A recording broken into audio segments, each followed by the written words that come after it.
So माझ्या लाडक्या बालमित्रांनो, welcome back to our family of success science academy, a simple way to fall in love with physics. Beta, we are going to solve NEET level numericals based on diamagnetic, paramagnetic and ferromagnetic categorization of magnetic materials. So बच्चा, first numerical we are having from NEET 2018 exam. A thin diamagnetic rod is placed vertically between the poles of the electromagnet. मला कळालं जे material आहे ते diamagnetic आहे. कुठे ठेवलं बच्चा ते? Between poles of the electromagnet. दोन इलेक्ट्रोमॅग्नेटच्या पोल्स मध्ये व्हर्टिकली एका रॉडला ठेवलं तर कॅन आय राईट और can I draw diagram like this? हा नॉर्थ पोल आणि हा साऊथ पोल. दोन इलेक्ट्रोमॅग्नेट्स मध्ये आपला एक रॉड व्हर्टिकली प्लेस केला. When the current in the electromagnet is switched on. हे जे इलेक्ट्रोमॅग्नेट्स आहेत, obviously you people know that जे मॅग्नेटिक फील्ड असणार आहे must be in this way. आणि जर का इलेक्ट्रिक करंट ह्यांच्यामधनं सोडला, is switched on, then the diamagnetic rod is pushed up. बेटा, जर करंट सोडला ना, करंट सोडला ह्या इलेक्ट्रोमॅग्नेट्स मधून, right, so this rod gets pushed up. Okay, rod is pushed up. हा रॉड वरती जातो out of the horizontal magnetic field. हे जे आडवं मॅग्नेटिक फील्ड आहे तर तो वरती जातो. Hence rod gains gravitational potential energy. Obviously एखादा ऑब्जेक्ट वरती गेला तर त्याची पोझिशन चेंज झाली, जितकी जास्त वरती जात राहील तेवढी जास्त एनर्जी वाढत राहील. No issue. Work done to required to this confirm. हे होण्यासाठी वर्क, हे जे वर्क आहे यासाठी एनर्जी आली कुठून? तर बेटा, first option is current source, second is magnetic field. So let's see current source. तर बेटा, करंट सोर्स जो आहे, ओके, मला पहिली गोष्ट सांगा, हा जो रॉड आहे हा अपलिफ्ट झाला बिकॉज पहिली गोष्ट म्हणजे बेटा ते डायमॅग्नेटिक मटेरियल आहे. नॉर्थ पोल आणि साऊथ पोल सपोज तो दोघांच्या मध्ये, तर मध्ये फील्ड स्ट्रॉंगर असतं, राईट. दोन पोलच्या मध्ये फील्ड स्ट्रॉंगर आहे आणि स्ट्रॉंगर पार्ट कडनं तो वीकर पार्ट कडे मूव्ह झाला because it is diamagnetic substance. It is very obvious. तर हे जो करंट आहे तो स्विच ऑन केला. Because of that current source what has happen की magnetic field has been generated and because of that force it was lifted up. So that current source itself is the correct option. Are you understanding? So magnetic field between two poles, एवढी त्या magnetic field मध्ये धमक नाही की ते त्याला वरती धक्का देईल. Induced electric field due to changing magnetic field तर काही चेंज झालंच नाही. It is constant magnetic field between two poles. Lattice structure of the material of the rod is also wrong option, कारण की रॉडच्या स्ट्रक्चरने त्याला कधी वरती पुश केलेलं नाहीये. So because of the current source it was lifted up. या screenshot. Beta, we have second question from NEET 2016. The magnetic susceptibility. Magnetic susceptibility is denoted by which letter beta? Greek letter zeta. Is negative for कोणासाठी negative आहे? हा जो zeta आहे कोणासाठी negative आहे बेटा? Diamagnetic materials only, paramagnetic only, ferromagnetic only का para आणि फेरो? तर बेटा we know that zeta magnetic susceptibility ही फक्त आणि फक्त डायमॅग्नेटिक साठी निगेटिव्ह आहे. Negative and small. Okay, so correct answer is diamagnetic materials only. So beta, third question from NEET 2011. What question is saying? There are 4 lightweight rod samples. 4 lightweight rod sample आहे बाळा, A, B, C, D, separately suspended by threads. काय केलं की 4 रॉडला टिचिक टिचिक टिचिक टिचिक 4 ठिकाणी लटकवले. A bar magnet is slowly brought near each sample and following observations noted. काय केलं? 4 जणांना असं लटकवलंय, एक मॅग्नेट आणला आणि प्रत्येकाच्या जवळ घेऊन गेले. तर observation number 1, A is feebly repelled. हे जे फिबली आहे, मी ऑलरेडी थ्योरी मध्ये सांगितलं होतं, लिहून घ्यायचं असतं, लिहून घ्या. फिबली म्हणजेच काय? वीकली किंवा खूप कमी प्रमाणात. A feebly repelled, B feebly attracted, C strongly attracted आणि D remains unaffected. So according to concept, आता इथं काय की which of the following is true, बरं का, की बाबा B is paramagnetic, C is diamagnetic, D is ferromagnetic, A is non magnetic. कन्सेप्टच्या हिशोबाने आपल्याला ते 4 ऑब्झर्वेशन वर मटेरियल ओळखता आले पाहिजे. सो बच्चा, first A is feebly repelled, खूप कमी प्रमाणात ए रिपेल म्हणजे A is diamagnetic. B is feebly attracted, थोड्याशा प्रमाणात बी अट्रॅक्ट झाला म्हणजे paramagnetic. C is strongly attracted म्हणजे सी नक्कीच फेरोमॅग्नेटिक. डी इज अनअफेक्टेड म्हणजे तो मॅग्नेटिक सबस्टन्स नाहीच आहे. ठीक आहे ना, मॅग्नेटिझम फेवर नाही करत. तर खालीलपैकी काय ट्रू आहे बच्चा? बी इज प्यारा. तर बघ, B is feebly attracted. Yes sir, this is correct. कारण बी इज पॅरामॅग्नेटिक, तो थोड्याशा प्रमाणात अट्रॅक्ट होतो. सो दॅट्स वाय ऑब्विसली हाच बरोबर आला. बाकी बरोबर चुकीचे आहेत. कारण बघ ना, C is diamagnetic, C strongly attracted, C ferro आहे ना, is strong. D is ferro नाही ना, डी नॉन मॅग्नेटिक सबस्टन्स आहे. आणि A is non magnetic material, is wrong. Why बच्चा? Because A is feebly repelled diamagnetic. Getting? चला पुढचा question बघू. बालमित्रांनो, question number 4 from NEET 2010. Electromagnets are made of soft iron because soft iron has, first option is low retentivity, high corrosive force. Second is high retentivity, high corrosive force. Third is low retentivity, low corrosive force. Last is high retentivity, low corrosive force. I have already told you, ज्यांना माहित नसेल त्यांनी लिहून घ्या. Retentivity means retaining the magnetic field even after removal of the external magnetic field. I repeat, retentivity means retaining the magnetic field even after removal of external magnetic field. Corrosive force म्हणजेच काय? रिमुव्हिंग the magnetism, म्हणजेच कोर्सिव्ह force magnetism remove करणारा force आहे. तर soft electromagnets हे iron पासून बनवले जातात. तुम्हाला सगळ्यांना माहिती राव, लोखंडाचा लाईक लोखंड हे चुंबकाकडे पटकन त्याला प्रेम होतं. That's why it is ferromagnetism. It is ferromagnetic, it strongly attracted towards magnet. आणि त्याची खासियत अशी बेटा, इट हॅज हाय रिटेंटिव्हिटी. ठीक आहे ना, even after removal of magnetic field. Curie temperature iron साठी 770 डिग्री सेल्सिअस आहे क्युरी टेम्परेचर. त्या टेम्परेचरला तो त्याचं मॅग्नेटिझम सोडतो, तो तोपर्यंत सोडत नाही. That's why it has high retentivity and low coercive force. So high retentivity and low. So this D option is correct. Getting? चला, नीट 2010चा आणखी क्वेश्चन आहे, पाचवा. The magnetic moment of diamagnetic atom is. पहिला option आहे बेटा equal to 0, next is greater than, much greater than 1, next is 1 and between 0 and 1. तर diamagnetic atom ची magnetic moment 0. Y? It has paired electrons. So पहिला electron जर का anti clockwise फिरत असेल, I have already told you this concept, आणि दुसरा electron suppose clockwise फिरत असेल, आर यू गेटिंग? तर पहिला अँटी क्लॉकवाईज फिरतोय, तर त्याच्यापासून असणारा जो करंट आहे इट विल बी क्लॉकवाईज, आणि magnetic moment will be downward in this case according to diagram. आणि मग याचा करंट जो आहे, आता याचा करंट असणार आहे अँटी क्लॉकवाईज, आणि मग मॅग्नेटिक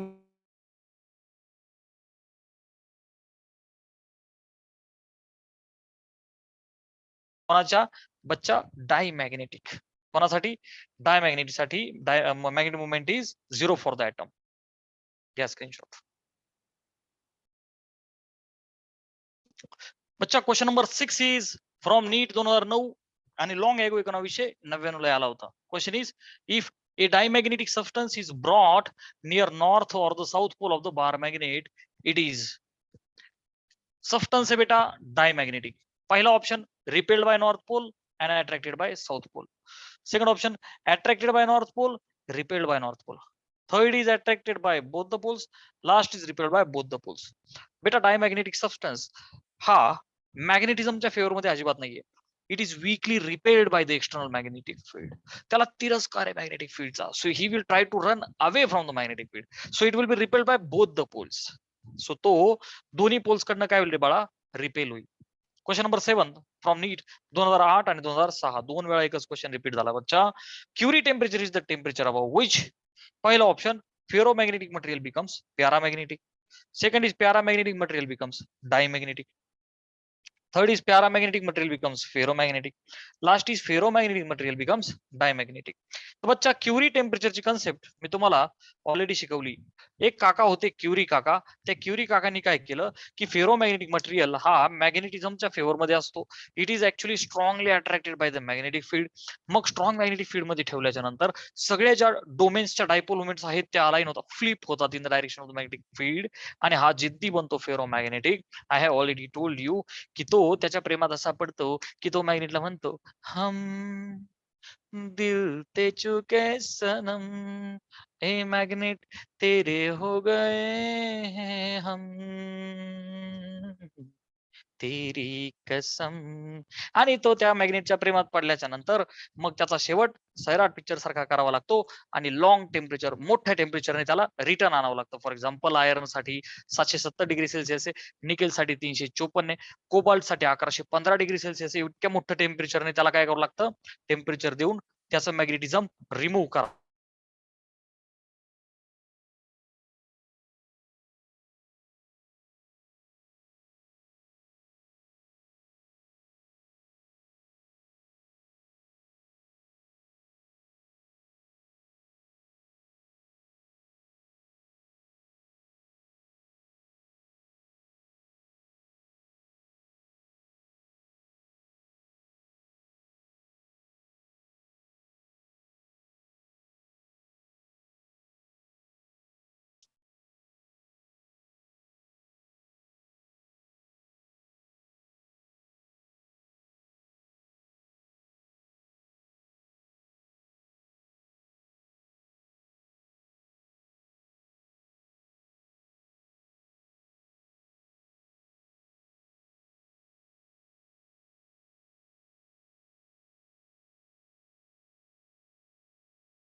बेटा next question number 8 is from NEET 2007. Nickel shows ferromagnetic property at room temperature. If temperature is increased beyond, nickel ferromagnetic आहे, पण जर का आता टेम्परेचर वाढवलं, temperature is increase beyond Curie temperature, then it will show. जर का आता हे टेम्परेचर क्युरी टेम्परेचर पेक्षा जादा केलं, जे निकेल साठी 354 आहे, तर पहिला ऑप्शन आहे बेटा, इट विल शो अँटी फेरोमॅग्नेटिझम का डायमॅग्नेटिझम का नो मॅग्नेटिक प्रॉपर्टी का प्यारा. तर क्युरी टेम्परेचरच्या वरती तो फेरो आहे, तर काय व्हायला पाहिजे, प्यारा. हे फक्त फेरोसाठी ऍप्लिकेबल आहे. So it will become paramagnetic. So D is correct. NEET 2005 चा पुढचा क्वेश्चन बेटा, if magnetic dipole moment of atom of diamagnetic material, paramagnetic and ferromagnetic materials are denoted by mu D, mu P and mu F respectively. आपण यम लिहायचो, यांनी mu लिहिला, काही अडचण नाही. Mu diamagnetic, mu paramagnetic, mu फेरोमॅग्नेटिकच्या डायपोल मोमेंट आहेत. तर पहिला ऑप्शन आहे बेटा mu D 0, mu P not 0. पुढचा आहे mu D not 0, mu P equal 0. So let's come on to the concept की बच्चा डायमॅग्नेटिक आहे. सो डायमॅग्नेटिकच्या ऍटमची मॅग्नेटिक मोमेंट 0 असते, because they have paired electrons. So mu D equal to 0 कुठे पहा, mu of the diamagnetic 0, not 0, म्हणजे एवढा एकच ऑप्शन बरोबर आहे. कारण की डायमॅग्नेटिक सबस्टन्सची मॅग्नेटिक मोमेंट 0 असते, आणि ऑब्विसली पॅरामॅग्नेटिक आणि फेरो दोघांची 0 नसते. So that option has already become correct one. घ्या screenshot.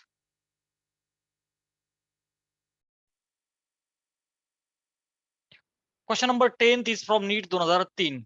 According to Curie's law, the magnetic susceptibility of the substance at absolute temperature T is proportional to. काय सांगतो Curie's law बेटा, magnetic susceptibility or the magnetism is बेटा inversely proportional to the temperature. Temperature वाढवून तुम्ही magnetism कमी करता, फेरोला para करता, right. So this is the correct option. Last question NEET 2003 चा. और diamagnetic material in the magnetic field moves, 4 options आहेत, perpendicular to field, stronger to weaker part, weaker to stronger part, and none of the above. I have explained with the help of the watch glass and the north pole south pole magnet मध्ये ठेवल्याच्या नंतर diamagnetic material moves from stronger to weaker part.